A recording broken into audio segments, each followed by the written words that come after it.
আসসালামু আলাইকুম। আমি শুরুতেই সবার কাছে ক্ষমা চেয়ে নিচ্ছি, কারণ অনেকে আমাকে বলতে পারবেন, বলবেন আমাকে যে বাচ্চার এই অবস্থা, আপনি কেন ভিডিও করতে আসছেন। তো আমি মনে করি ফেসবুকের যোগাযোগ মাধ্যম, তো হতে পারে অনেকের ভালো হয়, হতে পারে অনেক খারাপ হয়, কিন্তু আমি সবার কাছে দুই হাত জোড়ে প্রার্থনা করছি, দোয়া করছি যাতে সবাই আমার ছেলেটার জন্য দোয়া করেন। আমার বাবাটা অনেক অনেক অসুস্থ। রোজার 2 দিন আগে তাকে নিয়ে আমি ইবনে সিনা হসপিটালে যাই। অনেক দিন অপেক্ষা করলাম, করার পর দেখি না জ্বর কোনো ভালোই হচ্ছে না।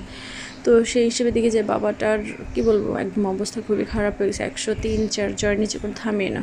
তো সেই হিসেবে চলে গেলাম ইবনে সিনাতে। তো সেখানে গিয়ে দেখলাম ডাক্তার, আর এতটা সিরিয়াস অবস্থা ছিল।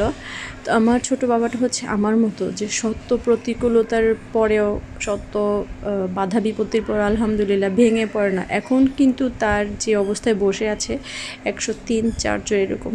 তো যাই হোক, বাচ্চাটাকে আমি একাই গিয়েছিলাম, অবশ্য যদি আমার ফ্যামিলির মানুষ বলেছিল যাবে, আমি নেই না, যেহেতু রোজার মাস ইফতারি করতে হবে।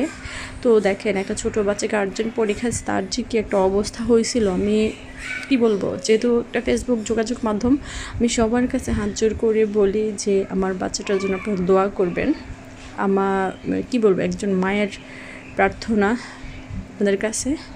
আর সবাই অবশ্যই দোয়া করবেন। আসসালামু আলাইকুম।